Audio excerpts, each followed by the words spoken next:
இப்போ நம்ம ஃபைல் வந்து இங்கே டெலீட் பண்ணுறோம்னு வச்சுக்கோங்களேன். இப்போ டெலீட் பண்ணுறதுக்கு முன்னாடி ஒரு சில விஷயங்கள் பண்ணணும். இல்லைன்னா அந்த எரர் த்ரோ பண்ணும். எரர் த்ரோ பண்ணதுக்கப்புறம் அந்த எரரை பார்த்துட்டு ஓகே இதுதான் எரரு, இதை பண்ணால் சரியாயிரும்ன்றதையும் புரிஞ்சுக்கணும். என்பிஎம் ரன் டெவ் கொடுத்துட்டேன். சாரி, இப்போ நான் இருக்கிறது வந்து ரியாக்ட் கோர்ஸ்ன்ற ஃபோல்டருக்குள்ள. நான் இப்போ எந்த ஃபோல்டருக்குள்ள போகணும் இப்போ என்னோட ஆப்பை ரன் பண்ணுறதுக்கு?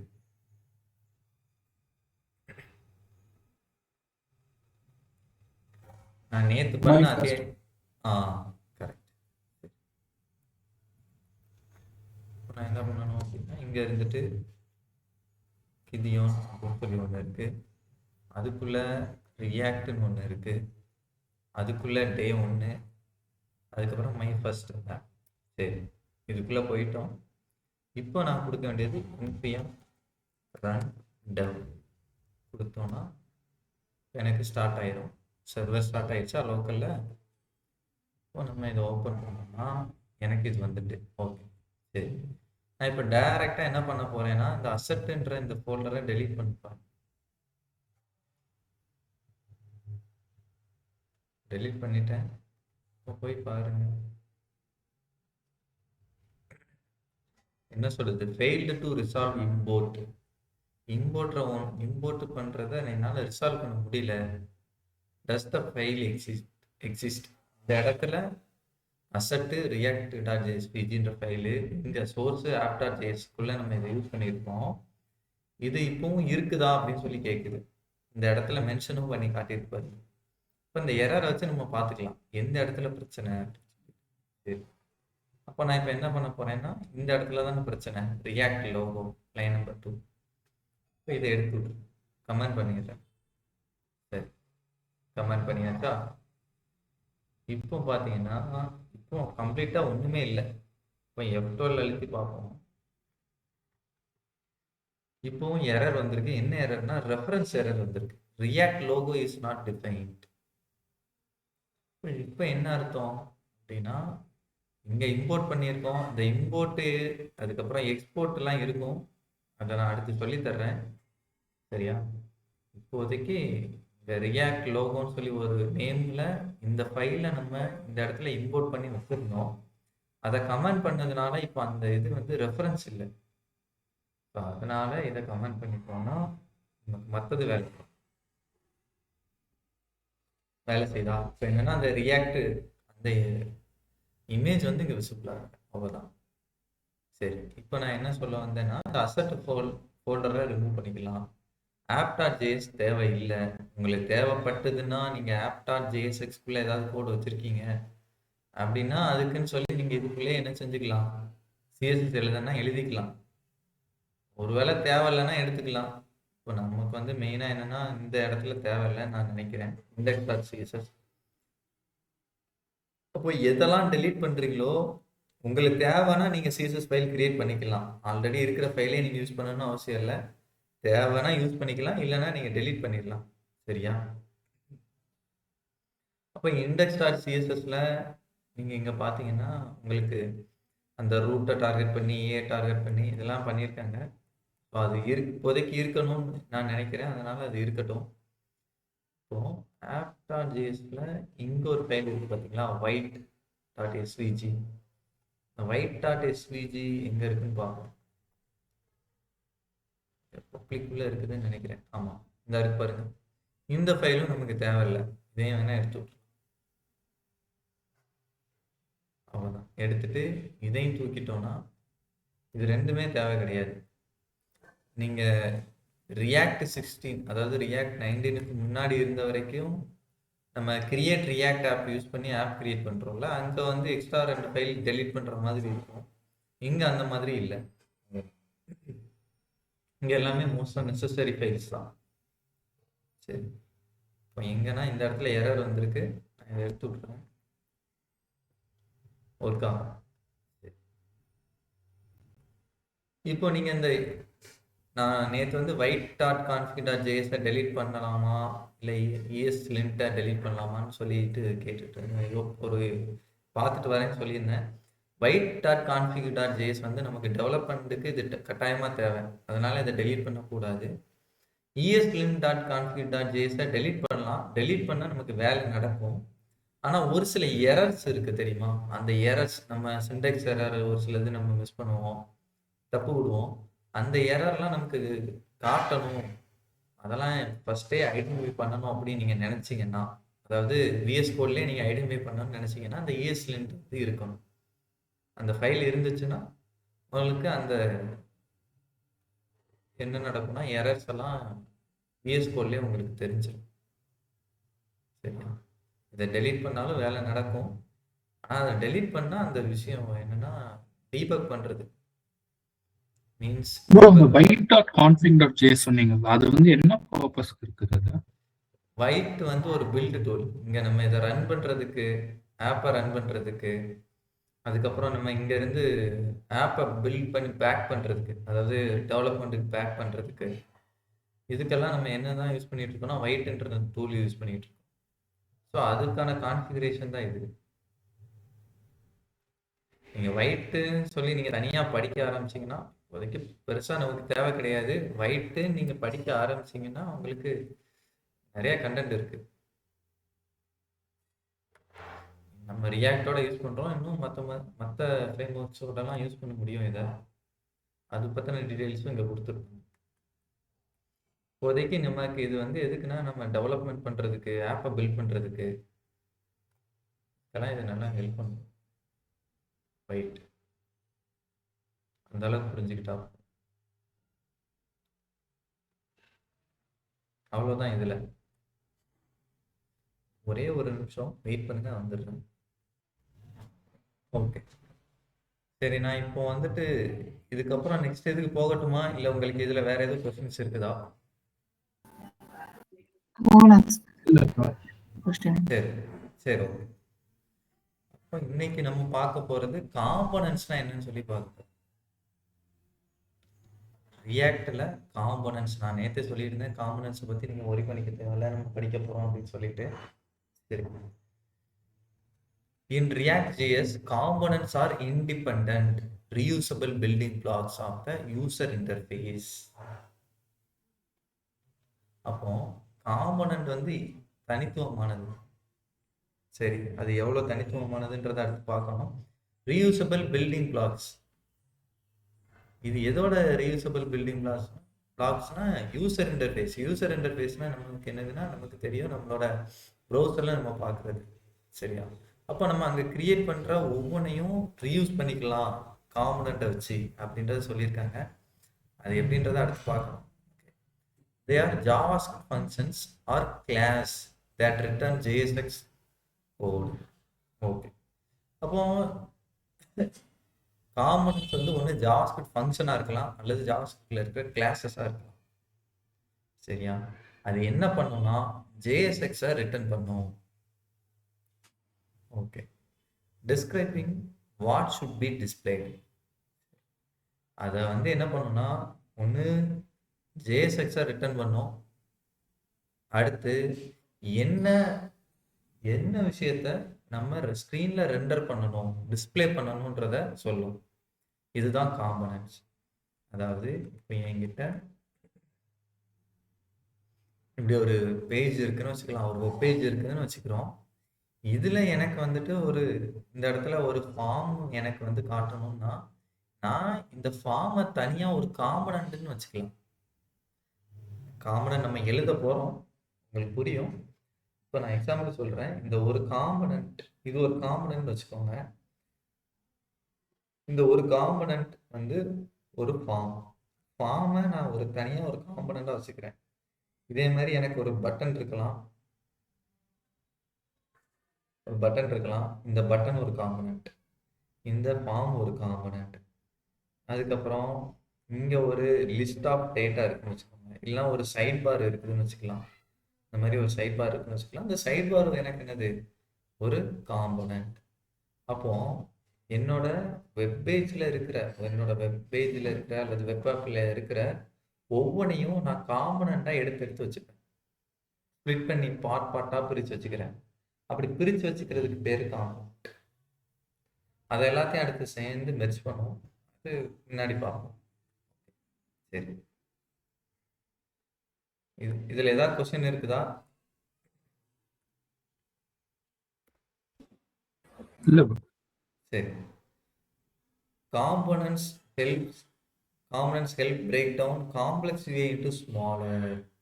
அப்போ இது என்ன அர்த்தம்னா, இப்போ நம்ம காம்ப்ளெக்ஸான ஒரு யூஐ தேவைப்படுதுன்னா அதை குட்டி குட்டியாக நம்ம எடுத்துக்கலாம். எப்படி ஒரு பட்டன் ஒரு காம்பனண்ட்டாக வச்சுக்கிட்டேன், ஒரு சைட் பாரை ஒரு காம்பனண்ட்டாக வச்சுக்கிட்டேன், ஒரு ஃபார்மை காம்பனண்ட்டாக வச்சுக்கிட்டேன், இதில் ஒரு ஃபூட்டர் ஒரு காம்பனண்ட்டாக வச்சுக்கலாம். அப்போ ஒவ்வொன்றையா காம்ப்ளெக்ஸாக இருக்கிற விஷயத்த கூட ஸ்ப்ளிட் பண்ணி குட்டி குட்டியாக வச்சுக்கிறதுனால ஈஸியாக என்னால் என்ன செய்ய முடியும்னா, ஒரு பக் வந்தாலோ அல்லது என்ன கோடை திரும்ப மெயின்டைன் பண்ணுறதுக்கோ எல்லாத்துக்கும் என்ன செய்யும், ஹெல்ப் பண்ணும். Self contain pieces for easier management and scalability. சரி, அப்போ மேனேஜ்மெண்ட்ன்றதுலேயே நமக்கு வந்துடும் மெயின்டைன் பண்ணுறது. இப்போ நாளைக்கு இன்னைக்கு என்கிட்ட இந்த இடத்துல ஒரு சைட் பார் இருக்கு, இதில் ஒரு 10 லிஸ்ட் ஆஃப் ஆப்ஷன்ஸ், அதாவது மெனு ஐட்டம்ஸ் இருக்குன்னு வச்சுக்கலாமே. இப்போ எனக்கு வந்து கேட்டகரிஸ், ப்ராடக்ட்ஸு அல்லது லாகின்னு, சைன்இன்னு, சைன் அவுட்டு, இந்த மாதிரி ஏதோ ஒரு 10 லிஸ்ட் ஆஃப் இருக்குது. இன்னும் எக்ஸ்ட்ரா இதில் ஒரு 5 ஆட் பண்ணணும்னு நான் நினைக்கிறேன்னு வச்சுக்கலாம். அப்போது நான் என்ன பண்ணணும், ஃப்யூச்சரில் இந்த ஆப்புக்கு ஒரு அப்டேட் தரணும். அப்போ நான் இந்த ஒரு காம்பனண்ட்டில் மட்டும் ஒர்க் பண்ணிவிட்டு அதை அப்டேட் கொடுத்துடலாம். புரியுதா? ஸோ இது மேனேஜ்மெண்ட்டு. ஸ்கேலபிலிட்டினா அதுதான், நான் வந்து இதை இன்னும் ஸ்கேல் அப் பண்ணிக்கலாம். ஒரு காம்பனண்ட்டை எவ்வளோ நாளும் ஸ்கேல் அப் பண்ணிக்கலாம், மற்ற காம்பனண்ட்டை டச் பண்ணாமலே. சொல்கிறது புரியுதா? அல்லது இதில் ஏதாவது பிரச்சனை இருக்குதா? ஓகே, சரி. அப்போ இங்கே 2 விஷயம் இருக்குது. ஒன்று இங்கே பார்த்துக்கோங்க, ஜாஸ் ஃபங்க்ஷன்ஸ். ஒன்று ஃபங்க்ஷனல் காம்பனன்ட் சொல்லுவோம், இன்னொன்று கிளாஸ் காம்பனன்ட் சொல்லுவோம். சரி, நம்ம இப்போ படிக்க போகிறது என்னது அப்படின்னா ஃபங்க்ஷனல் காம்பனன்ட்ஸ் தான் படிக்க போகிறோம். ஏன் அப்படின்றத இங்கேயே பார்த்துருவோம்.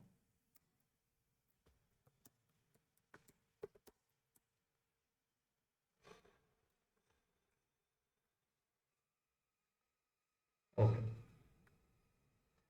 நான் அஃபீஷியலாக ரியாக்டோட டாக்குமெண்ட்டுக்கே போகிறேன். சரியா? Okay, component bit for first லைனில் என்ன சொல்லிட்டாங்க பாருங்க, we recommended defining components as functions instead of classes. நீங்கள் என்ன பண்ணுங்கன்னா, நீங்கள் வந்துட்டு காம்பனன்ட்ஸை ஃபங்க்ஷனாகவே கிரியேட் பண்ணுங்க, கிளாஸஸாக வைக்காதீங்கன்னு சொல்லிட்டாங்க. இன்னொன்று, component is the base class for the React components defined as JAWS classes. Class components are still supported by React, but we don't recommend using them in new code. இப்போ நீங்கள் புதுசாக கோட் எழுதுறீங்கன்னா உங்களுக்கு நாங்கள் வந்து கிளாஸ் காம்பனண்ட்டை நாங்கள் ரெக்கமெண்டே பண்ணல, டைரெக்டாக functional காம்பனண்ட்டை use பண்ணிருங்க சொல்லிட்டாங்க. அதனால தான் நம்ம என்ன செய்ய போகிறோம்னா ஃபங்க்ஷனல் காம்பனண்ட் படிக்க போகிறோம். எதனால கிளாஸ் காம்பனண்ட் போகலை அப்படின்னா, கிளாஸ் காம்பனண்ட் புதுசாக எழுத போகிற எங்கேயுமே தேவை கிடையாது. இன்னொன்று, நம்ம கிளாஸ் காம்பனண்ட் வெளியாக போகணும்னா இந்த கான்செப்ட்லாம் படிக்க வேண்டியது. அப்போ இந்த கான்செப்ட் வந்து நம்ம ஃபங்க்ஷனல் காம்பனண்ட்லேயும் படிப்போம். ஆனால் ரியாக்ட் கிளாஸ் காம்பனண்ட் அல்லது ஃபங்க்ஷனல் காம்பனண்ட் ரெண்டில் ஏதாவது ஒன்று படிக்கிறது தான் நமக்கு கரெக்டாக இருக்கும், அதாவது நமக்கு இருக்கிற டைம் பீரியடுக்குள்ளே. ஸோ நமக்கு இப்போ என்ன தேவைப்படுதுன்னா, இப்போ நம்ம புதுசாக வர போகிற டெவலப்பர் தான். ஸோ அதனால நமக்கு என்னென்னா ஃபங்க்ஷனல் காம்பனண்ட்ஸ் தான் படிக்க போகிறோம். சரியா?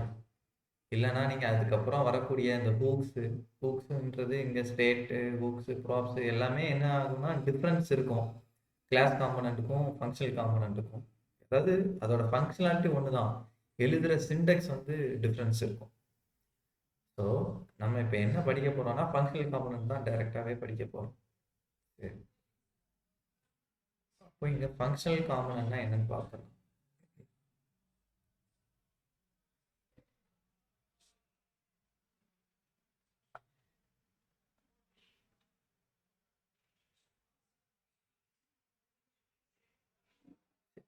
A functional component in React is a JavaScript function that accepts a single props. இப்போ இந்த ப்ராப்ஸ்னா என்னன்னு சொல்லி படிக்கணும், ரைட்டா? ப்ராப்ஸ் இதை வந்து ப்ராப்பர்ட்டிஸ்ன்றது தான் ஷார்ட்டாக ப்ராப்ஸ்ன்னு சொல்லுவோம். இதை வந்து ஆப்ஜெக்ட். சரியா? ஃபர்ஸ்ட்லேருந்து வர்றேன். A functional component in React is a JavaScript function that accepts a single props object as an argument and returns a react element, சரி, which is typically written in JSX. They are the recommended way to define components in modern React development due to their simplicity and the introduction of hooks. இப்போ மெயினாக இங்கே ஹூக்ஸ்னு ஒரு concept கொண்டு வந்தாங்க. அந்த ஹூக்ஸ்னு ஒரு concept இங்கே எடுத்துகிட்டு வரும்போது என்ன சொல்லிட்டாங்கன்னா, இங்கே ஃபங்க்ஷனல் காம்பனண்ட் வச்சுக்கோங்க அப்படின்றத சொல்லிட்டாங்க. இன்னொன்று இது ரொம்ப சிம்பிளாக இருக்கும். நீங்கள் கிளாஸ் காம்பனண்ட்டை விட இது ரொம்ப சிம்பிளான இது ஃபங்க்ஷனல் காம்பனண்ட், ரைட்டா? சரி, which allow functional components to manage state and side effects. சரி, இந்த லாஸ்ட் லைனை இப்போதைக்கு இக்னோர் பண்ணிடுங்க. ஏன்னா நம்ம ஸ்டேட்டும் சைடு எஃபெக்ட்ஸும் பின்னாடி படிப்போம். யூஸ் ஸ்டேட், யூஸ் எஃபெக்ட்னு 2 ஹூக் படிப்போம். அப்போ யூஸ் ஸ்டேட் படிக்கும்போது இந்த ஸ்டேட்டுன்றதையும் யூஸ் எஃபெக்ட்னு சொல்லி ஒன்று படிப்போம். அப்போ அந்த சைடு எஃபெக்ட்ஸையும் பார்க்கலாம். சரியா? அப்போ இதுக்கு முன்னாடி இருக்கிற ப்ராப்ஸ்னா என்ன அப்படின்றத ஒன்று பார்க்கணும். சரியா? சரி, அப்போ ஃபங்க்ஷனல் காம்பனண்ட் எப்படி இருக்கும்னு பார்த்தீங்கன்னா, இதுதான் ஃபங்க்ஷனல் காம்பனண்ட். ஃபங்க்ஷன் கீவேர்டு இருக்கும், அல்லனா நீங்கள் ஏரோ ஃபங்க்ஷனாக கூட வச்சுக்கலாம். அதே போல் இங்கே ஒரு கன்வென்ஷன் இருக்குது. என்னென்னா, நம்ம ஜாவாஸ்கிரிப்டில் ஃபங்க்ஷன் வந்து எப்போவுமே கேப்ஸில் நம்ம ஸ்டார்ட் பண்ண மாட்டோம். ஆனால் இங்கே ரியாக்டில் எப்படின்னா, இது ஒரு காம்பனண்ட். அப்போ ஒவ்வொரு காம்பனண்ட்டையும் கேபிட்டல் லெட்டரில் வைக்கிறது. அதனால இங்கே வந்து ஃபங்க்ஷன் வந்து எப்படி இருக்குன்னா, இது வந்து காம்பனண்ட். இந்த காம்பனண்ட் வந்து ஜாவாஸ்கிரிப்ட் ஃபங்க்ஷன் மாதிரி தான் இருக்கும். இது காம்பனண்ட் சொல்லுவோம். ஸோ இது எப்போவுமே இதோட நேம் வந்து எப்படி இருக்கணும்னா கேபிட்டல் லெட்டரில் இருக்கணும். இதுக்கு ஒரே ஒரு ஆர்குமெண்ட் தான், சரி, ஒரே ஒரு பேராமீட்டர் ப்ராப்பர்ட்டிஸ் தான். அது என்னது அப்படின்னு பார்த்தீங்கன்னா ப்ராப்ஸ்ன்றது தான். இது வந்து ரிசர்வ்டு வேர்டு. இதில் வேற எந்த நேமும் வைக்க முடியாது. நீங்கள் ப்ராப்ஸ் தான் வாங்கணும், ரைட்டா? சரி, அப்போ 2-3 இதெல்லாம் கொடுக்க முடியாதா? இது ஒரு ஆப்ஜெக்ட். அந்த ஆப்ஜெக்ட்ல இருந்து நம்ம வாங்கிப்போம். அது எப்படின்றத நான் அடுத்து சொல்கிறேன். இன்னைக்கே பார்க்க போகிறோம். அடுத்து உங்களுக்கு வர்ற நீங்கள் கேட்ட கொஸ்டின் கரெக்டான கொஸ்டின். அதுக்கான ஆன்சரை கொஞ்ச நேரத்தில் நான் சொல்கிறேன் எப்படின்ட்டு. சரி, அடுத்து இது வந்து ஒரு ஜேஎஸ்எக்ஸாக ரிட்டர்ன் பண்ணும். ஜேஎஸ்எக்ஸ்னால் இது உள்ள நான் எக்ஸாம்பிள் கூடி வச்சுக்கிறேன்.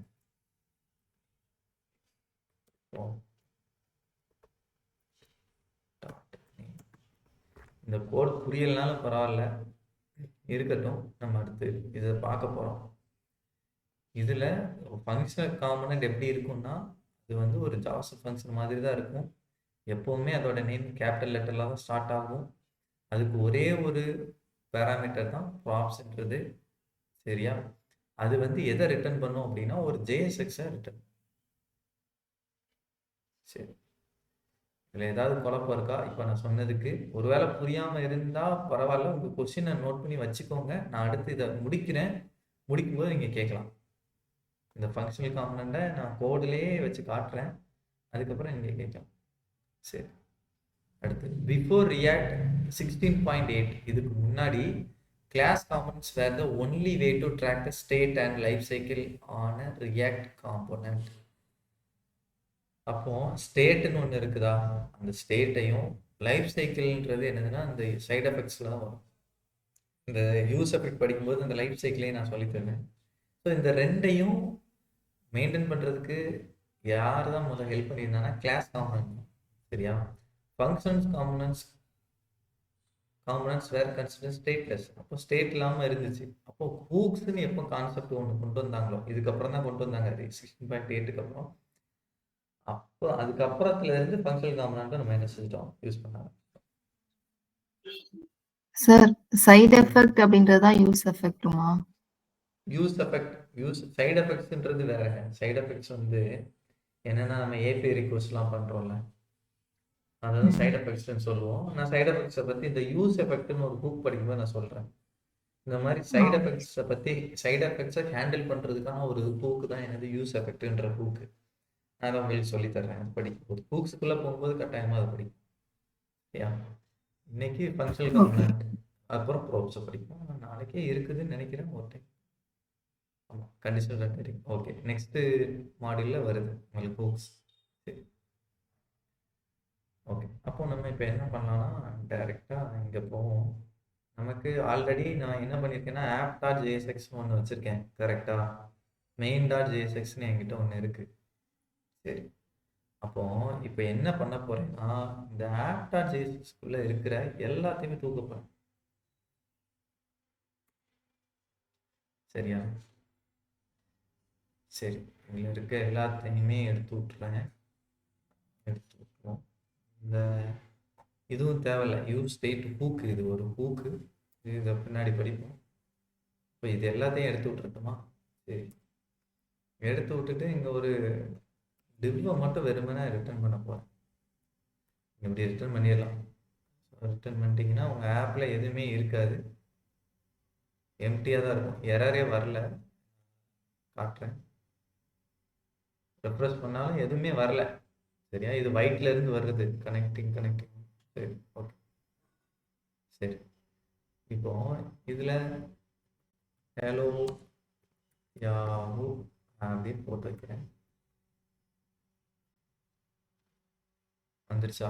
ஏன் சென்டரில் வந்திருக்குன்னு பார்த்தீங்கன்னா, இங்கே ஒரு ஸ்டைல் ஒன்று இருந்துட்டு இருக்கு. இந்த ஆப் டாட் சிஎஸ்எஸ்லேயோ இந்த இருக்கு பாருங்க, டெக்ஸ்ட் அலைன் சென்டர். இதை எடுத்து விட்டாலே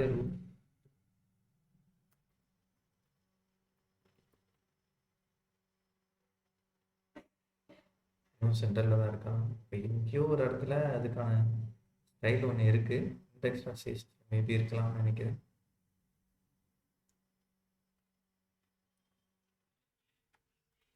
சரி. அப்போ நான் இந்த ஸ்டைல் எல்லாத்தையுமே தூக்கி விட்டுறேன். அது கூட உங்களுக்கு கன்ஃபியூஸ் பண்ணலாம். இண்டெக்ஸ் டாட் ஜேஎஸ் இப்போ 2 சிஎஸ்எஸ் இருக்குல்ல ப்ரோ, அப்போ இந்த சிஎஸ்எஸ் அப்ளை ஆகுதுன்னு எனக்கு தெரியும். எந்த சிஎஸ்எஸ் அப்ளை ஆகுதுன்றது இந்த இருக்கு பாருங்களேன். இங்கே வந்து ஆப் டாட் சிஎஸ்எஸை இம்போர்ட் பண்ணியிருப்பாங்க. எல்லாம் இங்கே நீங்கள் எப்படி ஜாவா ஸ்கிரிப்டில் தனித்தனியாக ஜாவா ஸ்கிரிப்ட் எழுதி காம்பனன்ட்ஸாக வச்சுருக்கிறீங்களோ, இங்கே ஒவ்வொரு காம்பனண்ட்டுக்கும் நீங்கள் தனித்தனி சிஎஸ்எஸ் ஃபைல் வச்சுக்கிட்டு அது எல்லாத்தையுமே அந்த ஜாவா ஸ்கிரிப்ட் ஃபைலுக்குள்ளே இம்போர்ட் பண்ணிடலாம். அப்போ மொத்த ஜாவா ஸ்கிரிப்டும் எங்கே ரெண்டர் ஆக போகுதுன்னா இண்டெக்ஸ் டாட் HTML தான் ரெண்டர் ஆகுது. அப்போ இண்டெக்ஸ் டாட் HTML-ஓட தான் அந்த சிஎஸ்எஸ்லாம் அப்ளை ஆகும். அப்போ இந்த கிளாஸ் நேம் இதுக்குள்ளே வச்சுக்கலாம். அது புரிஞ்சு. நான் என்ன கேட்கறேன்னா, இப்போ வந்து நம்ம இங்க இருந்து ஆப்பை வந்து எக்ஸ்போர்ட் பண்றோம்ல, அதை வந்து நம்ம மெயின்ல வந்து யூஸ் பண்றோம். ஸோ மெயின்ல வந்து இன்னொரு சிஎஸ்எஸும் யூஸ் பண்றோம், இண்டெக்ஸ் டாட் சிஎஸ்எஸ். அப்போ அதுவும் அப்ளை ஆகாதா? கரெக்ட், அதுவும் அப்ளை ஆகும். இண்டெக்ஸ் டாட் சிஎஸ்எஸ்ல இருக்க கோடும் அப்ளை ஆகும். நான் ஒரே நிமிஷம் இதை எடுத்து விட்டுறேன். சரியா? இப்போ ஆப் டாட் ஜேஎஸ்எஸ்ல இருக்கிறது சிஎஸ்எஸ்ல என்ன இருக்குன்னு பார்க்கலாம். சரி, இருக்கட்டும், இதெல்லாம் இருக்கட்டும். இண்டெக்ஸ் டாட் சிஎஸ்எஸ்ல சேவ் பண்ணிடுறேன். இப்போ பாருங்க, இது இங்கே சென்டரில் இருக்கிறதுக்கான ரீசன் இங்கே ஆப் டாட் சிஎஸ்எஸ்ல இருக்கிற இந்த டெக்ஸ்ட் அலைன் சென்டர். சரியாயிட்டா? சரி. இப்போ நீங்க கேட்ட கொஸ்டினுக்கான ஆன்சர் என்னன்னா, இண்டெக்ஸ் டாட் சிஎஸ்எஸ்ல இருக்கிறதும் அப்ளை ஆகுதா இல்லையான்னு கேட்டீங்க. கோட எல்லாத்தையும் தூக்கிட்டேன், அப்ளை ஆகுது இல்லை. இது வந்து என்னன்னா மொத்தமா காமனா எல்லாத்துக்கும் அப்படின்னா, இப்போ நீங்க வந்துட்டு இந்த மெயின் டாட் ஜேஎஸ்எக்ஸ்ல ஒரு கோடு இருக்கு, ஆப் டாட் ஜேஎஸ்எக்ஸ்ல ஒரு கோடு இருக்கு. கரெக்டா? இப்போ நான் இதுக்கு வந்து சும்மா ஐடி ஹெட்டிங் எக்ஸாம்பிளுக்கு வச்சுக்கிறேன். இந்த இடத்துல இண்டெக்ஸ் டாட் ஜேஎஸ்எக்ஸ் போயிட்டு ஆஷ் ஹெட்டிங் வச்சுட்டு கலர் ப்ளூ வயலட் கொடுத்துட்றேன். பாருங்க, அப்ளை ஆகுதா? ஒரே நிமிஷம். இதே மாதிரி நீங்க மெயின் டாட் ஜேஎஸ்எக்ஸ் மாதிரி, அதாவது ஆப் டாட் ஜேஎஸ்எக்ஸ் மாதிரி இன்னும் 10 காம்பனன்ட் வச்சிருந்தாலும் இண்டெக்ஸ் டாட் சிஎஸ்எஸ்ல எழுதுற கோடு ஒர்க் ஆகும். லைக் இப்போ நான் உங்களுக்கு சரி இந்த காம்பனண்ட்டை முடிச்சுட்டு இதுக்கு வரட்டா தியாகம்? காம்பனண்ட்டை முடிச்சுட்டு வரட்டா? அப்போ நான் உங்களுக்கு சொல்றதுக்கு இன்னும் ஈஸியாகும். சரி ப்ரோ, இன்னொரு டவுட் இருக்கு. அந்த ஸ்ட்ரிக்ட் மோட்னு வச்சிருக்கீங்களா? ஸ்ட்ரிக்ட் மோடு வந்துட்டு ஒன்றும் இல்லை. என்னன்னா ஒரு சில எரர்ஸ் வந்து இங்கே சொல்லிடும். ஸ்ட்ரிக்ட் மோடை தூக்கி விட்டு பார்ப்போமா? ஒரே நிமிஷம், அதுக்கான இங்கே சொல்கிறேன். Strict mode in react. Strict mode and React. Okay. React strict mode is a development only tool. நம்ம டெவலப்மெண்ட்ல மட்டும்தான் இதை யூஸ் பண்ணுவோம். That helps identify potential problems, bugs and deprecate code patterns in an application by activating additional checks and warning. அப்போ இது என்ன பண்ணுன்னா, நம்ம வந்து ஏதாவது பக் ஏதாவது மிஸ் பண்ணியிருக்கோம்னு வச்சுக்கோங்களேன், இந்த டெவலப்மெண்ட் சைடில். லைக் இந்த ரன் டைமில் வர்ற எரர்லாம் விட்டுருங்க. நான் இந்த கோடுலேயே இங்கே எரர்லாம் ஏதாவது பண்ணுறேன் அப்படின்னா, இந்த இடத்துல ஏதாவது தப்பாக பண்ணியிருக்கேன் அப்படின்னா இங்கேயே எரர் சொல்கிறதுக்கு, அது நம்ம ரன் பண்ணிவிட்டு அங்கே போய் ஃபைன் பண்ணுறதை விட இங்கேயே ஃபிக்ஸ் பண்ணிடலாம்ல. இங்கேயே எரர் சொல்லியிருந்தா இந்த சிண்டெக்ஸில் ஏதாவது அந்த மாதிரி. அதே போல் இந்த டெப்ரிகேட்டட், அதாவது டெப்ரிகேட்டட்னா அவங்க என்ன சொல்லிடுவாங்கன்னா, இப்போ கிளாஸ் காம்பனண்டா இல்லை கிரியேட் ரியாக்ட் ஆப்னு சொல்லிட்டு ஒரு கமாண்ட் இருந்துச்சு, அது ஆப் கிரியேட் பண்ணுறதுக்கு ஹெல்ப் பண்ணணும்னு சொல்லியிருந்தாங்க. அதை டெப்ரிகேட் பண்ணிட்டாங்க. திரும்ப நம்ம அது என்ன ஆகும்னா, கொஞ்ச நாள்ல என்ன பண்ணிடுவாங்கன்னா கம்ப்ளீட்டாக அதை வந்து ரிமூவ் பண்ணிடுவாங்க. புரியுதா? அவங்க வந்து ஒரு டைம் பீரியட் கொடுத்துருப்பாங்க, இதுக்கப்புறம் அது ஒர்க்கே ஆகாதுன்ற மாதிரி இருக்கும். அப்போ அந்த மாதிரி விஷயத்த நம்ம கோடில் ஃபர்ஸ்ட் அடிச்சு வச்சிடக்கூடாதுல்ல. இப்போ டெப்ரிகேட் ஆனதை யூஸ் பண்ணுறோம்னா திரும்ப கொஞ்ச நாள் கழிச்சு என்ன ஆயிரும், அதை அவன் ரிமூவ் பண்ணிடுவான். அப்போ நம்ம அப்ளிகேஷன் பிரேக் ஆகிடும். ஸோ அதெல்லாம் முன்னாடியே சொல்றதுக்கு தான் இந்த ஸ்ட்ரிக்ட் மோட் யூஸ் பண்ணுறேன். டெவலப்மெண்ட்டுக்கு மட்டும்தான், வேற ஒன்றும் இல்லை. நான் நேற்றே சொல்லியிருந்தேன்னு நினைக்கிறேன். ஓகே, இங்கே காம்பனன்ட்ஸ்க்கு வந்துடுவோமா திரும்ப? சரி, அப்போ இது பார்க்கறதுக்கு உங்களுக்கு எப்படி இருக்கு?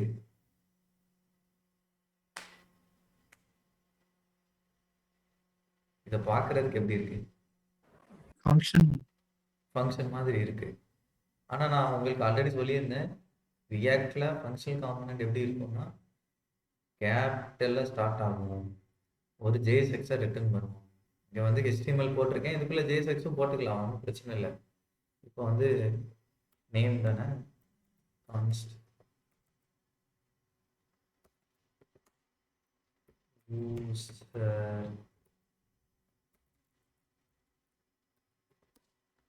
யூசர் நேம் ரைட்டா? சரி, யூசர் நேமில் இங்கே தியாகம்னு வச்சுக்கிறேன். இப்போ ஜேஎஸ்எக்ஸில், அதாவது இங்கே ஜேஎஸ்எக்ஸ் எப்படின்னா, இதுக்குள்ளே நீங்கள் ஒரு ஜாவா கோட எழுதணும்னு நினச்சிங்கன்னா இந்த இடத்துல இந்த மாதிரி ஓப்பன் கர்லி க்ளோஸ் கர்லி போட்டுட்டு இந்த இடத்துல வேரியபிளை சப்ஸ்டிட் பண்ண முடியும். யூசர் நேம் அவ்வளோதான். இதை பாருங்க, தப்பாக அடிச்சிருக்கேன்னா ஒய் போட்டிருக்கேன், வந்துட்டா? அப்போ இது ஒரு ஜேஎஸ்எக்ஸை ரிட்டர்ன் பண்ணும். இப்போ நம்ம இதை பார்த்தோன்னே என்ன சொல்லியிருந்தோம்னா, இது ஒரு ஃபங்க்ஷனல் காம்பனண்ட். சரியா? சரி, அப்போ இதே போல இன்னொரு காம்பனண்ட் நம்ம கிரியேட் பண்ணலாமா? சரி, பண்ணுவோம். இதை வந்து நான் என்ன பண்ணிடுறேன்னா, இது வெறுமனே இப்படி இருக்கட்டும். நான் அடுத்து இங்கே என்ன பண்ண போறேன்னா, இன்னொரு காம்பனண்ட் கிரியேட் பண்ண போறேன். நியூ ஃபைல் கொடுத்துட்றேன். இதில் ஹோம் டாட் ஜேஎஸ்எக்ஸ் அப்படின்னு சொல்லி கொடுத்துட்றேன். சரியா? சரி, அப்போ நான் இப்போ அடுத்து காம்பனண்ட் கிரியேட் பண்ண போகிறேன். ஃபங்க்ஷன், அடுத்து ஹோமு, இதே நேமில் வச்சுக்கலாம். நீங்கள் இதே நேமில் வச்சுக்கிட்டிங்கன்னா ஈஸி. சரியா? அடுத்து இதை வச்சுக்கிட்டு அதே போல். சரி, இப்போ இங்கே இருக்கட்டும். இதில் என்ன சொல்ல போகிறேன்னா, எக்ஸ்போர்ட் டிஃபால்ட் யூஸ் பண்ணியிருக்கேன்.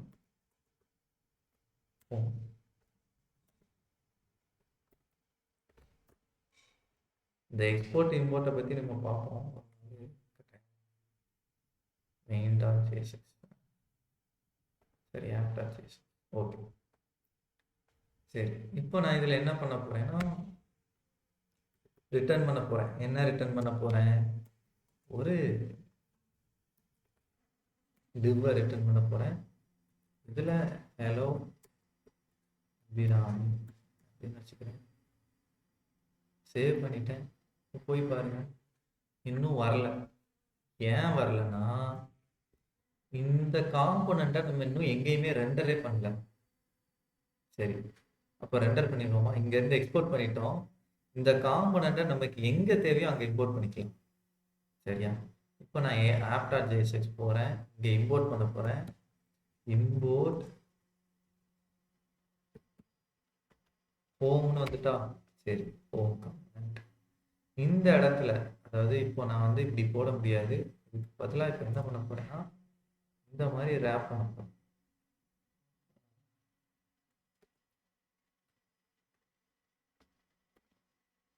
சரி, அதாவது ரிட்டர்ன் பண்ணும்போது எப்படி ரிட்டர்ன் பண்ணணும்னு பார்த்துக்கிட்டிங்கன்னா, இந்த இப்போ ஒரே ஒரு லைனில் இருக்குன்னா டைரெக்டாக இது இது தேவையே கிடையாது. அதே போல் ஒரு ஒரு HTML எலமெண்ட்டுக்குள்ளே தான் நீங்கள் என்ன பண்ணணும்னா எல்லா எலமெண்ட்டையும் ரேப் பண்ணணும். நான் சொல்கிறது புரியுதா? இப்போ நான் இங்கே வந்து எம்டியாக டேக் வச்சுருக்கேன். இப்படி வச்சுருக்கிறதுக்கு பேர் ஃப்ராக்மெண்ட்டுன்னு சொல்லுவாங்க. இப்படியும் வச்சுக்கலாம், இல்லைன்னா நீங்கள் இது ஒரு டிப்பாவும் வச்சுக்கலாம். டிப்பாவும் வச்சுக்கலாம், இப்படி கூட வச்சுக்கலாம். வச்சுக்கிட்டீங்களா?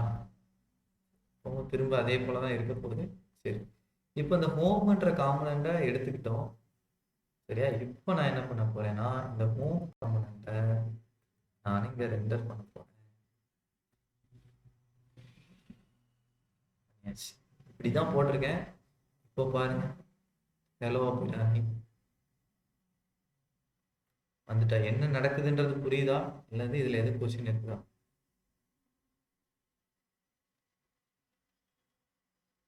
அப்புறம் புரிஞ்சு. எனக்கு ஒரே கொஸ்டின்.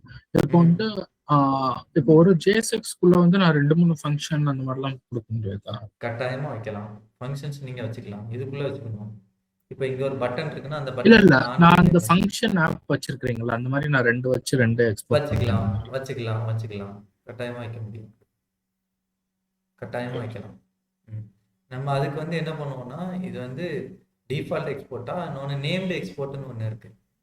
நான் அந்த எக்ஸ்போர்ட் சொல்லி தரும்போது நான் உங்களுக்கு நாளைக்கே அந்த எக்ஸ்போர்ட் கிளாஸ் வச்சிடலாம்னு நினைக்கிறேன். அது வச்சுட்டோம்னா உங்களுக்கு இந்த இந்த கொஷின்ஸ்லாம் உங்களுக்கு போயிடும். சரியா? நம்ம நாளைக்கு அதை பிளான் பண்ணுவோம், எக்ஸ்போர்ட்டை பற்றி பார்த்துட்டோம். சரி, அதர்வைஸ் உங்களுக்கு இது கிளியரா இல்லை இது கொஸ்டின் இருக்கு?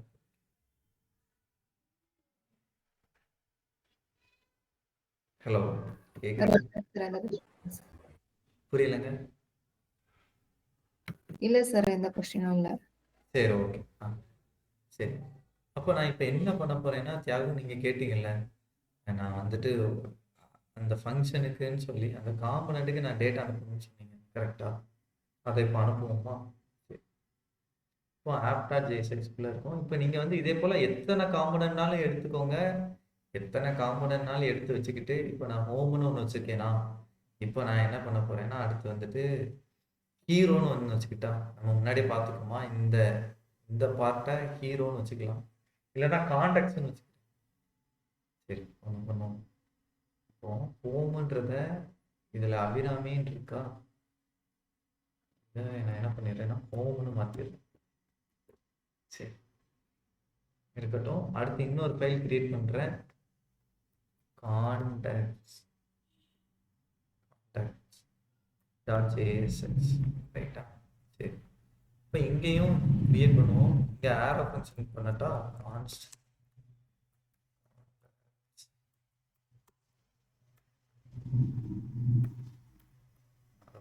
பண்ணியிருக்கேன் இதுக்கு முன்னாடி வரைக்கும். சரி, ட்ரை பண்ணுறேன். இதுக்கு முன்னாடி நான் பண்ண ஞாபகம் இல்லை, பண்ணி பார்ப்போம்.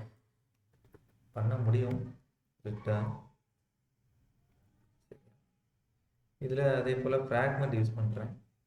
ஃப்ராக்மெண்ட் யூஸ் பண்ணிவிட்டு என்ன சொல்ல போகிறேன்னா டிவ் ஒன்று போட்டுக்கிறேன். இந்த டிவ்வில் கான்டெக்ட்ஸ்னு சொல்ல போகிறேன், கான்டெக்ட்ஸ். சரி, அப்போ இங்கேருந்து எக்ஸ்போர்ட் பண்ண போகிறேன். Export default contacts. சரி,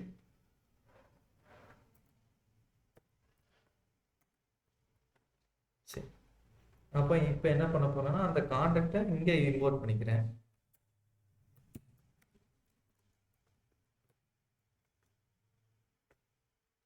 சரியா? இந்த ஹோமுக்கு அப்புறம் இப்போ கான்டெக்ட்ஸ் போட்டுருக்கேன்.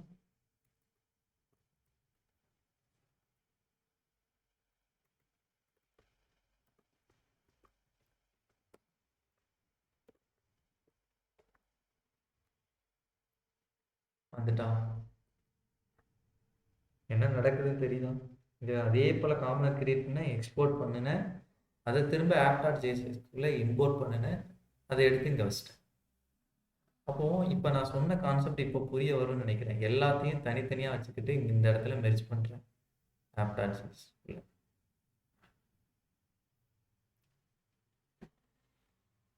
அப்போ கான்டெக்ட்ஸ் தேவையான விஷயம் எல்லாமே இந்த ஒரு ஜாவாஸ்கிரிப்ட்குள்ளேயே மெயின்டைன் பண்ணிடும். இந்த ஒரு JSX ஃபைலுக்குள்ளேயே என்ன செஞ்சிடும், மெயின்டைன் ஆகிடும். இப்போ ஒருவேளை இதில் ஆன் கிளிக் இருக்குன்னு வச்சுக்கோங்களேன், ஆன் கிளிக் ஹேண்டில் கிளிக். இப்போ இந்த ஆன் கிளிக் வந்து என்ன செய்யணும்னா, இங்கே இந்த மாதிரி open curly brace close curly brace போட்டு தான் அனுப்பணும். இந்த மாதிரி தான் பண்ணணும். சரி, இப்போ நான் வந்து என்ன பண்ண போறேன்னா, ஹேண்டில் கிளிக் ஃபங்க்ஷன் வச்சுக்க போகிறேன். கான்ஸ்ட் நீங்கள் கேட்ட மாதிரி const handle click alert contact click. அவ்வளோதான். பார்ப்போம் வந்துருச்சா. நீங்கள் கேட்டது வேற, மல்டிபிள் எக்ஸ்போர்ட் வச்சுக்கலாமான்னு கேட்டீங்க, மல்டிபிள் காம்பனன்ட்ஸை ஒரே ஃபைலுக்குள்ள வச்சுக்கலாமான்னு கேட்டிருந்தீங்க. அதை அடுத்து பார்ப்போம். சும்மா உள்ளே ஒரு ஜாவாஸ்கிரிப்ட் ஃபங்க்ஷன் இந்த மாதிரி வச்சு காட்டுறேன், அவ்வளோதான். இப்போ இதுக்கு வெளியே வச்சுன்னு இந்த ஹேண்டில் கிளிக் வந்து இது பண்ண முடியுமா? இந்த கான்டாக்ட்ஸ்க்கு வெளியே வச்சு பண்ணலாம், ட்ரை பண்ணி பார்ப்போம்.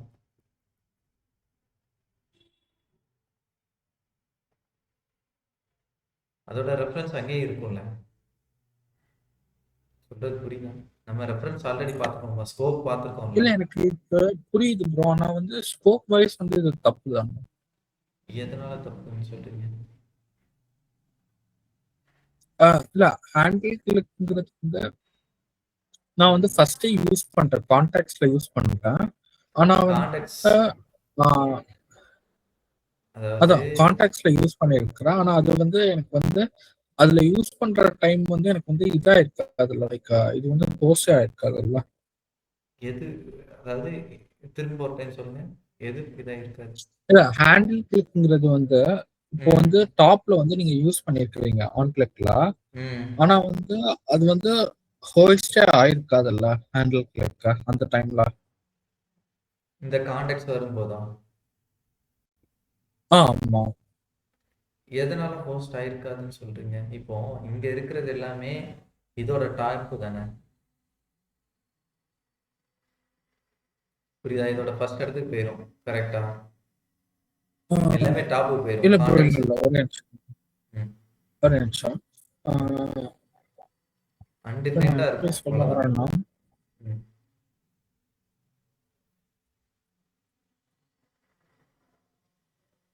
இல்ல ப்ரோ, இப்போ வந்து நான் கான்ஸ்ட்னு யூஸ் பண்றேன். கான்ஸ்ட்னு ம் யூஸ் பண்றப்ப அது வந்து இப்போ அதுக்கு முன்னாடி லைக் இப்போ வந்து நான் லைன் நம்பர் 6ல வந்து அதை கால் பண்ணிருக்கேன். ஸோ அந்த ம் டைம்ல அது வந்து அன்இனிஷியலைஸ்டா தானே இருக்கும். கரெக்ட். நீ அதாவது இப்போ என்ன ஆயிருக்குன்னா, இது வந்து டாப்ல ஹோஸ்ட் ஆயிருக்கும், கரெக்டா? ஆமா. டாப்ல எல்லாமே ஹோஸ்ட் ஆயிருக்கும். இப்போ என்ன நடக்கும்னு பார்த்தீங்கன்னா, ஆக்சுவலி இந்த கான்டெக்ட்ஸ் உள்ளதான் இதோட ரெஃபரன்ஸே இருக்கு. புரியுதா நான் சொல்றது? இதோட ரெஃபரன்ஸை தான் நம்ம இப்போ எடுத்து வச்சுட்டு இருக்கோம், ஆமா. கரெக்டா? இப்போ என்ன ஆயிருக்கும்னா, இதோட ரெஃபரன்ஸ் இது உள்ள இருந்துட்டு இருக்கும். இந்த இடத்துல ரெண்டர் ஆகுறது யாருன்னு பார்த்தீங்கன்னா, ஃபர்ஸ்ட் கான்டெக்ட்ஸ் தான் ரெண்டர் ஆவாரு. ஓகேங்களா? அப்போ கான்டெக்ட்ஸ்குள்ள, ஓகே. அதாவது இந்த மொத்த ஃபைலையும் தானே நம்ம இம்போர்ட் பண்றோம் ஹோம்குள்ள, app.jsக்குள்ள. இந்த இடத்துல இம்போர்ட் பண்றோமா கான்டெக்ட்ஸ்ன்றத?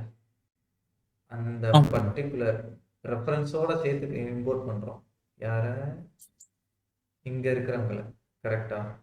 அப்படி இம்போர்ட் பண்ணும்போது என்ன நடக்கும்னு பார்த்தீங்கன்னா, இந்த ஸ்கோப் அந்த டைம்ல என்ன ஆயிரும்னா, இவரும் இவரோட ரெஃபரன்ஸும் இங்க வந்துறதுனால நம்மளால ஈஸியா ஆக்சஸ் பண்ணிக்க முடியுது. ஃபர்ஸ்ட் கான்டெக்ட் தான் இங்க வருவாரு. இல்ல இன்னும் புரியலையா? இல்ல bro, புரியல. சரி. இல்ல இப்ப நார்மலா ஒரு ஃபங்க்ஷன் கூட நான் இப்ப ஹேண்டில் கிளிக் யூஸ் பண்றேன்னா அது வந்து போஸ்ட் ஆயிருக்காது. ஆக்சுவலா இது போஸ்ட் ஆயிருக்கும், டாப்புக்கு போயிருக்கும். கரெக்டா? இது டாப்புக்கு போயிருக்கும் தானே? என்ன அன்டிஃபைன்டா இருக்கும், ஆமா. டெம்போரல் டெட் ஜோன்ல இருந்துட்டு. சரி, இப்போ என்ன பண்றேன்னா இந்த ஒரு கான்செப்டை மட்டும் வச்சிருங்க. இதை நாளைக்கு நம்ம டிஸ்கஸ் பண்ணுவோம். இன்னைக்கு பார்க்க வேண்டியதை முடிச்சுட்டு நம்ம அடுத்து நாளைக்கு இதை செப்பரேட்டாக டிஸ்கஸ் பண்ணலாம். சரியா? இந்த ஒரு கான்செப்ட் மட்டும் இருக்கட்டும். இதுக்கு இன்னும் கொஞ்சம் நான் எக்ஸாம்பிளோட வரேன். ஏதாவது example means real time example ஏதாவது எடுத்துட்டு வரேன். உங்களுக்கு அப்போதான் இது புரியும் இந்த கான்செப்ட். இல்லைன்னா உங்களுக்கு இன்னும் கொஞ்சம் கன்ஃபியூஸ்டாக தான் இருக்கும்.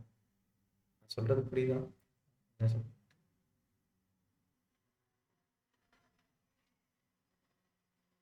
ஹலோ, கேக்குதா? புரியுது. என்னன்னா இந்த விஷயத்த இப்போ நம்ம இப்போ டிஸ்கஸ் பண்ணிட்டு இருக்கோம்ல, இதை நாளைக்கு நம்ம டிஸ்கஸ் பண்ணுவோம். உங்களுக்கு ஏதாச்சும் சிம்பிளா ஏதாவது ஒரு எக்ஸாம்பிள் எடுத்துட்டு வர முடியுதான்னு பார்க்குறேன். பார்த்துட்டு வந்துட்டு இதை நாளைக்கு கட்டாயம் டிஸ்கஸ் பண்ணுவோம். சரியா?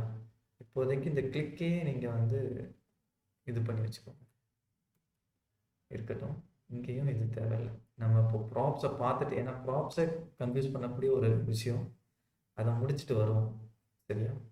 சரி, இப்போ இது வரைக்கும் இருக்கட்டும். இப்போ கான்டாக்ட்ஸ் வந்துட்டு நம்ம app.js-உள்ள ஹோமையும் கான்டாக்ட்ஸையும் நம்ம என்ன செஞ்சிட்டோம், இம்போர்ட் பண்ணிட்டோம். கரெக்டா? இப்போ இதெல்லாம் வந்துட்டு இது வரைக்கும் புரியுதா? மற்றது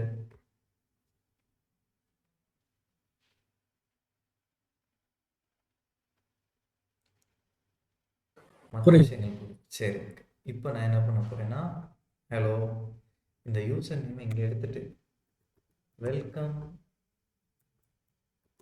டு மை அப்படின்னு போட்டுக்கிட்டேன்.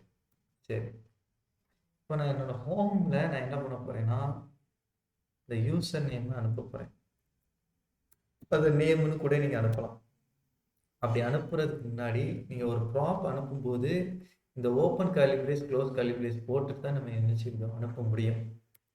யூசர் நேம் இப்படி அனுப்புகிறேன். இதில் உங்களுக்கு சும்மா கான்ஸ்ட் ஏஜ் வச்சுக்கிறேன், ஒரு 25 வச்சுக்கிறேன். சரியா? இப்போ இதில் என்ன பண்ண போகிறேன்னா ஏஜ்னு இங்கே வச்சுக்கிறேன். சேம் நேமில் ஒன்று வச்சுக்கிறேன், ஏஜ். சரி, இப்போ என்ன நடக்கும்னா இப்போ நீங்கள் பார்த்தீங்கன்னா எதுவுமே வந்திருக்காது. இங்கே எதுவும் லாக் ஆகலை. இது மட்டும் மாற்றிருக்கோம், welcome to my ma'am. Hello, welcome to my. சரி, இப்போ நம்ம ஹோமுக்கு தானே வந்திருக்கோம். இப்போ ஹோமுக்குள்ளே இந்த ப்ராப்ஸ்ன்னு சொல்லி போட்டுருக்கோம். சரி, இப்போ இதை லாக் பண்ணுறேன்.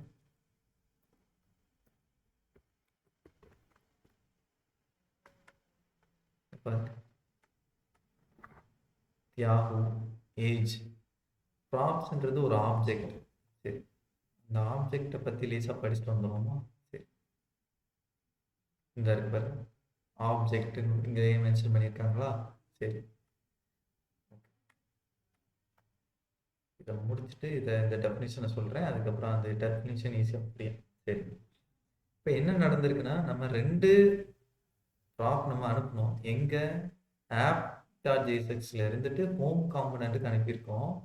அதை எப்படி வாங்கிக்கணும்னா இந்த ப்ராப்ஸ்ன்ற ஆப்ஜெக்ட் வழியாக வாங்கிக்கணும். இப்போ இது எப்படி வந்துச்சுன்னா ஒன்று ஆப்ஜெக்டாக இருக்குது இதில். அப்போ நீங்கள் எப்படி வாங்கிக்கலாம்னா இதில் நேமு அப்படின்னு போட்டிங்கன்னா தியாகுன்னு வந்துடும். சரி, எல்லாமே 2 டைம் பிரிண்ட் ஆகும். ஏன்னா இது டெவலப்மெண்ட்டில் இருக்குது. இந்த டெவலப்மெண்ட் சைடில் இருக்கும்போது என்ன நடக்கும்னு பார்த்தீங்கன்னா இந்த ESLint இருக்கு பார்த்தீங்களா, அது வந்து இந்த ஸ்ட்ரிக்ட் மோடு, அதாவது ESLintல ஸ்ட்ரிக்ட் மோடில் இருக்குது பார்த்தீங்களா ரியாக்ட் ஆப், அது இன்டென்ஷனலாகவே 2 டைம் வந்து என்ன செய்யணும்னா ரன் பண்ணும். எதுவும் இஷ்யூ இருந்தால் அதை ஃபிக்ஸ் பண்ணுறதுக்காக, வேற ஒன்றும் இல்லை. சரி, அதனால தான் 2 டைம் எல்லா டைமும் வருது பிரிண்ட் ஆகுறதெல்லாம். இப்போ இதே இடத்துல நீங்கள் ஏஜ்னு போட்டிங்கன்னா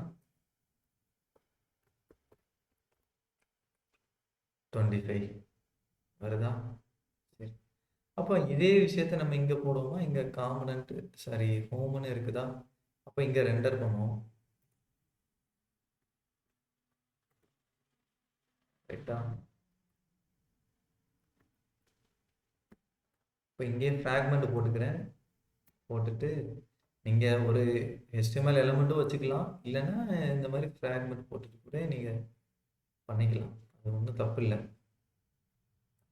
ஹோமு இந்த இடத்துல நான் என்ன பண்ண போறேன்னா, ஒரு இதை வந்து இந்த டிவ்வுக்கு பதிலாக இவனை வந்து ஒரு H1 வச்சுக்கிறேன்.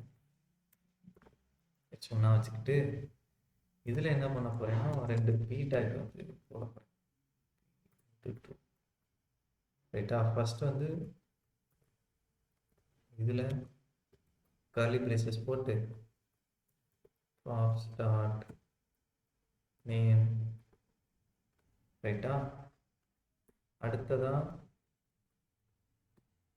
props டாட் h அப்படின்னு வச்சு. இப்போ இங்கே வந்துட்டா அது புரியுதா என்ன நடக்குதுன்னு? அல்லது ஏதாவது கொஸ்டின் இருக்குதா இங்கே? புரியுது. சரி, ஓகே. அப்போ இந்த மாதிரி ப்ராப்ஸ் வழியாக நீங்கள் என்ன செஞ்சுக்கலாம், அனுப்பிச்சிக்கலாம். காம்பனண்ட்டுக்கு ஒரு காம்பனண்ட்லேருந்து இன்னொரு காம்பனண்ட்டுக்கு டேட்டா அனுப்பிச்சிக்கலாம். சரி, இன்னொன்று என்னன்னா, இந்த ப்ராப்ஸ் வந்துட்டு யூனிடைரக்ஷனல் மீன்ஸ் பேரண்ட்ல இருந்து சைல்டுக்கு அனுப்பலாம். எப்படின்னா, ஆப்புன்றது ஒரு பேரண்ட் காம்பனண்ட், அதுக்குள்ளே தான் ஹோம் காம்பனண்ட் இருக்கு, கான்டெக்ட்ஸ்ன்ற காம்பனண்ட். இந்த 2 காம்பனண்ட்டுமே ஆப்புக்கான சைல்டு காம்பனண்ட்ஸ். கரெக்டா? அப்போ பேரண்ட்லேருந்து நீங்கள் சைல்டுக்கு டேட்டா அனுப்பலாம், சைல்டுலேருந்து பேரண்ட்டுக்கு அனுப்ப முடியாது. இது ஒன்று நோட் பண்ணக்கூடிய ஒரு பாயிண்ட். சரியா? சரி, அடுத்து இப்படி இந்த ப்ராப்ஸ் இருக்குதா, இந்த ப்ராப்ஸில் இருக்கிற வேல்யூவை props dot name equal to இப்போ அபிராமி அப்படின்னு மாற்ற முடியாது. எரர் வந்துட்டு பாருங்க. Name is read only. அதை ரீடு மட்டும்தான் பண்ண முடியும், நீங்கள் அப்டேட்லாம் பண்ண முடியாது.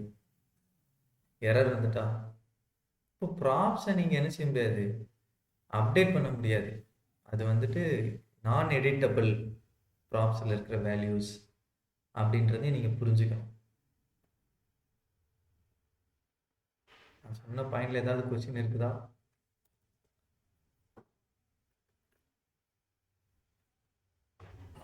இல்லை. சரி, ரைட். இப்போ நான் வந்து உங்களுக்கு அந்த ப்ராப்ஸ்னால் என்னன்னு சொல்லி சொல்கிறேன். In React props short for properties, right, are a mechanism for passing data from a parent component to its child components. They serve as a way to customize and configure child components, making them reusable and dynamic. சரி, அப்போ ஒரு parent காம்பனண்ட்லேருந்து child காம்பனண்ட்டுக்கு நம்ம ஏதாவது ஒரு data pass பண்ணணும்னு நினைக்கிறோம்னா அதுக்கு props தான் ஒரே வழி. சரியா? ஓகே. அடுத்ததா இதில் யூனிடைரக்ஷனல் டேட்டா ஃப்ளோன்னு ஒன்று இருக்குது. அப்போ என்னது, props facilitate a one way data flow, meaning data is pass down from parent to child component. இப்போ பேரண்ட்லேருந்து கீழே தான் போகும். இப்படி மேலே வந்து நமக்கு என்ன செஞ்சுருக்கோம், app.jsx நம்ம டேட்டா யாருக்கு அனுப்பியிருக்கோம், யாருக்கு அனுப்பணும், home.jsx அனுப்பணும். நீங்கள் இங்கேருந்து இப்படி அனுப்ப முடியாது, இந்த டைரக்ஷனில் அனுப்ப முடியாது, இப்படி அனுப்ப முடியாது, இந்த டைரக்ஷனில் மட்டும்தான் அனுப்ப முடியும். சரியா? அடுத்ததா read one. Props are immutable. Mutable கிடையாது. மியூட்டபிள்னா உங்களால் மாடிஃபை பண்ண முடியும் ப்ராப்ல இருக்கிற வேல்யூவை. இம்மியூட்டபிள்னா அதை மாடிஃபை பண்ண முடியாது. Props are immutable within the receiving component. Receiving காம்பனண்ட்னா யாரு, அதோட சைல்டு காம்பனண்ட். எந்த பேரண்ட் காம்பனண்ட்ல சைல்டு காம்பனண்ட்டுக்கு நம்ம டேட்டா அனுப்ப போகிறோம், அதை வாங்கிக்கிற காம்பனண்ட் தான் receiving component. Once a component receives a prop, it cannot change its value. அதில் இருக்கிற வேல்யூவை சேஞ்ச் பண்ண முடியாது. If a change is needed, the parent component must update its own state and re-render. which will then pass down the updated prop value. சரி, அப்போ இந்த இந்த ஒரு பாயிண்ட் இருக்குல்ல, இந்த ஒரு பாயிண்ட் இந்த ஸ்டேட்டுக்கு ரிலேட்டடாக இருக்கிறது, இதை நம்ம ஸ்டேட் படிக்கும்போது தான் இதை புரிஞ்சுக்க முடியும். இந்த ஒரு பாயிண்ட்டை நோட் பண்ணி வச்சுக்கோங்க, ஸ்டேட் படிக்கும்போது இந்த பாயிண்ட்ல ஏதாவது கொஸ்டின் இருந்தால் நீங்கள் கேட்கணும். சரியா? ஒருவேளை நான் மறந்துருந்தா கூட நீங்கள் ஞாபகப்படுத்தி கேட்டுருங்க. கட்டாயமாக நான் அதை சொல்லுவேன், ஏன்னா அது இம்பார்ட்டண்ட்டான ஒன்று. சரியா? மற்றபடி உங்களுக்கு எல்லாம் புரியும்னு நினைக்கிறேன். இல்லை வேற ஏதாவது கொஸ்டின் இருக்குதா?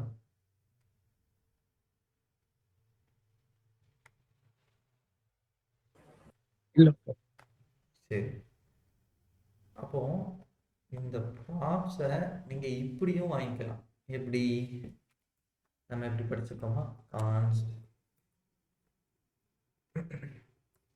நேம் கமா ஏஜ், ஏன்னா அது ஒரு ஆப்ஜெக்ட் தானே.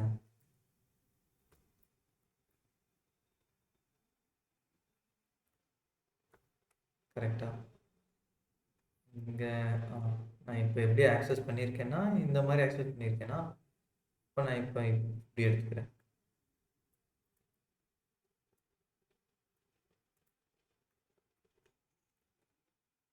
இப்பவும் வேலை செய்தா? ப்ரெஸ் பண்ணிடுவோம்.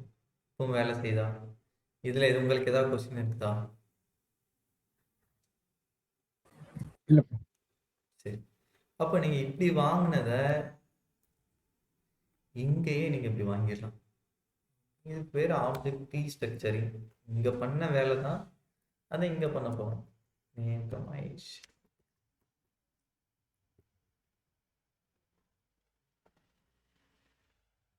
ஒர்க் ஆகும்.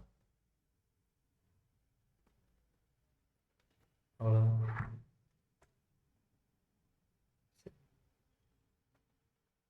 இப்போ இதில் வேற இந்த சிண்டெக்ஸ் நான் இப்போ மாற்றி எழுதுனில் எது கொஸ்டின் இருக்குதா, அல்லது உங்களுக்கு ஸ்டக் ஆகுறீங்களா ஏதாவது ப்ராப்ஸில் காம்பனன்ஸில்? சரி, அப்போ இப்போ என்னன்னா இன்னும் ஷார்ட்டாக இங்கே ஒரு வேலை பண்ணலாம். என்ன பண்ணலான்னா, இந்த காம்பனண்ட்டை இப்படி ரெண்டர் பண்ணுறீங்கள, அதை நீங்கள் இப்படியும் போட்டுக்கொள்ளலாம்.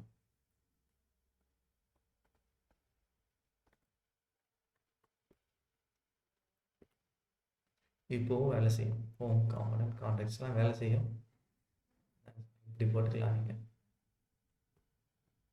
ஷார்ட்டாக எழுதிக்கலாம்.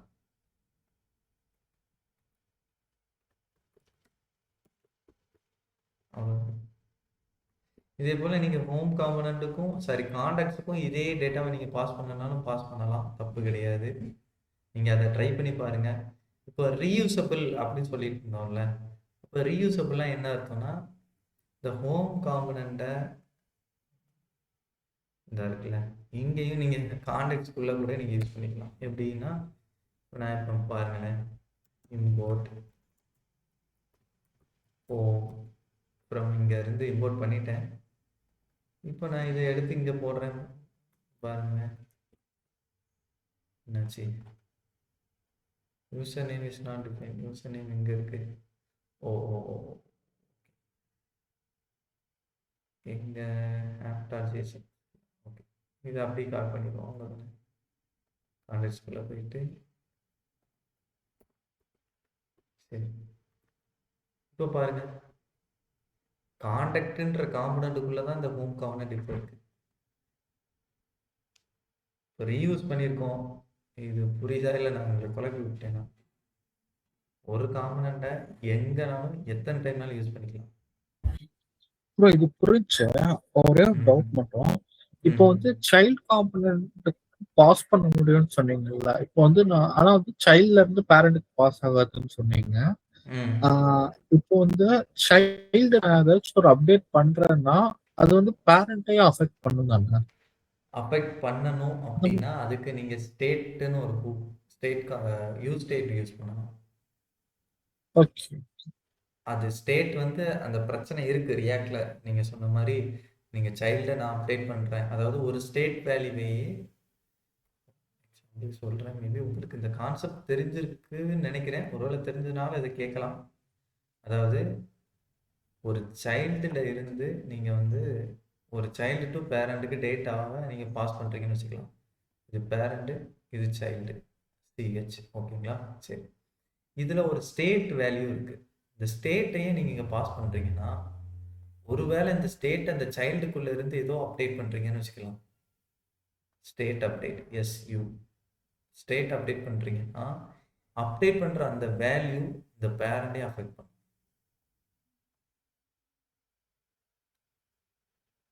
ஓகே. அப்ப நீங்க எப்படி சொல்றீங்கன்னா, நான் வந்து ஸ்டேட்டும் கூட சேர்ந்து பாஸ் பண்ணேன்னா, எனக்கு வந்து சைல்டு அப்டேட் பண்றப்ப அது வந்து State. திரும்ப ரெண்டர் ஆகும். ரீரெண்டர் நடக்கும். கரெக்ட். Okay, okay. புரிஞ்சுச்சு. அதுதான். சரி. இப்போ இது வரைக்கும் கிளியரா? ஆமா bro.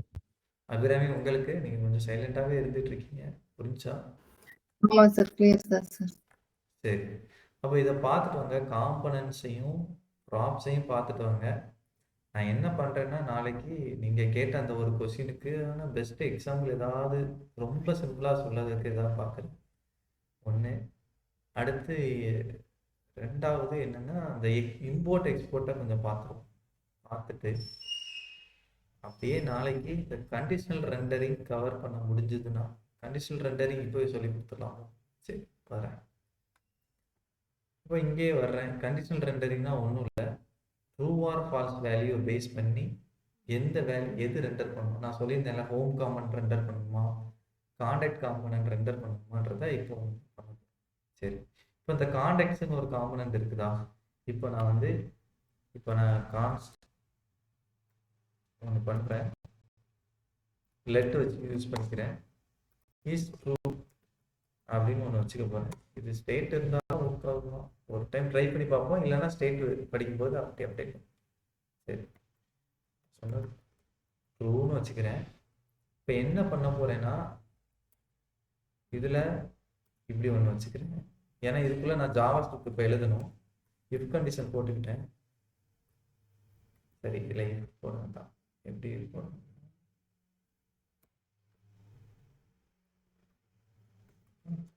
அதாவது இஸ் ட்ரூவா இருந்துச்சுன்னா, ட்ரூ வேல்யூ இருந்துச்சுன்னா யாரை ரெண்டர் பண்ணணும் அப்படின்னா, இந்த ஹோம் காம்பனண்ட்டை ரெண்டர் பண்ணணும். இப்படி நீங்க போட்டுக்கலாம், அண்ட் கண்டிஷன் போட்டு. இது ட்ரூவா இருந்துச்சுன்னா ஹோம் காம்பனண்ட் இங்க ரெண்டர் ஆகும். அதாவது ரெண்டர் ஆகும்னா இதுக்கு கீழே தெரிஞ்சிட்டு இருக்கும். சரி, ஒருவேளை இப்போ நமக்கு விசிபிள் ஆகிட்டு இருக்கு. கரெக்டா? இதை நான் ஃபால்ஸ்ன்னு மாத்துறேன்.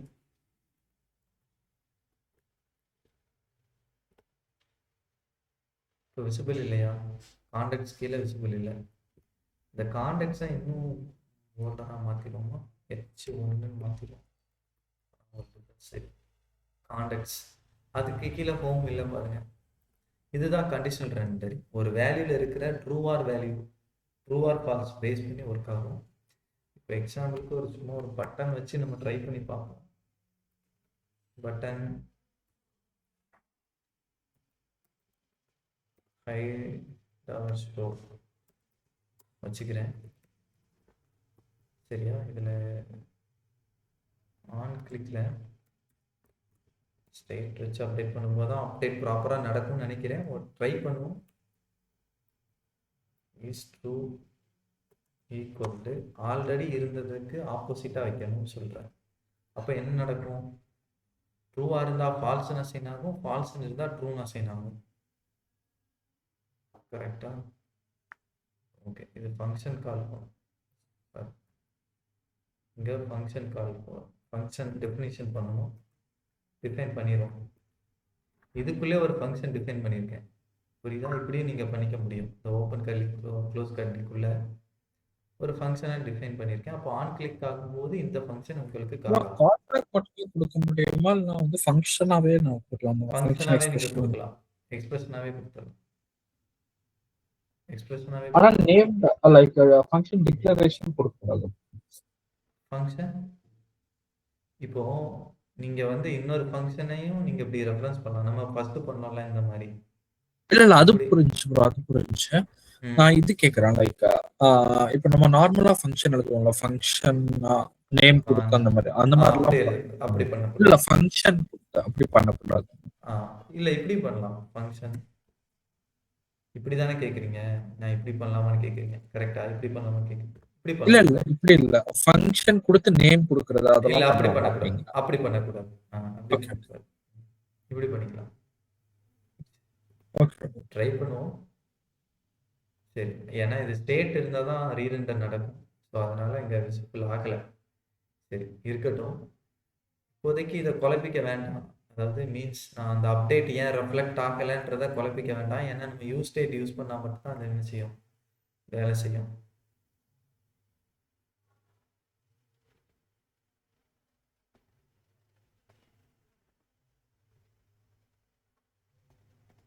சரியா? ஏன் ஒர்க் ஆகலைன்னா அந்த ஸ்டேட் ஹூக் இருக்கணும், அப்போதான் ரீரெண்டர் நடக்கும். சரி, அப்போ இந்த பட்டன் இங்கே தேவையில்லை. கண்டிஷனல் ரெண்டரிங்னா இப்போ என்னன்னா true or false value base பண்ணி நீங்கள் ஒரு இங்கே இருக்கிறோம். சரி, ட்ரூ ஆர் ஃபால்ஸ் வேல்யூவை பேஸ் பண்ணி ஒரு காமன், அதாவது ஒரு எலமெண்ட்டை ஸ்க்ரீனில் ரெண்டர் பண்ணணுமா, ஒரு எலமெண்ட்டோ அல்லது காம்பனண்ட்டையோ ரெண்டர் பண்ணணுமா வேண்டாமான்னு நீங்கள் டிசைட் பண்ணலாம். இப்போ இந்த வேல்யூ ட்ரூ, இதுக்கப்புறம் இது ட்ரூவாக இருந்ததுன்னா இந்த காமன் ரெண்டர் ஆகும், இல்லைன்னா ரெண்டர் ஆகாது. அந்த செகண்ட் நம்ம அந்த ஹோம்ல கொடுத்துருக்கோம்ல, அது வந்து அது வந்து ஒரு HTML மாதிரி தானே. ஸோ அது ஜாவா ஸ்கிரிப்ட் தானே நீங்க வந்து ஓப்பன் பிரேசஸ் உள்ள எழுதணும் அப்படின்னு சொன்னீங்க. இதுக்குள்ள நீங்க HTML எழுதிக்க முடியும். பாருங்களேன், சும்மா வெறுமனே இதை எடுத்துட்டு ஒரு டிவையும் உள்ள தூக்கி போடலாம்.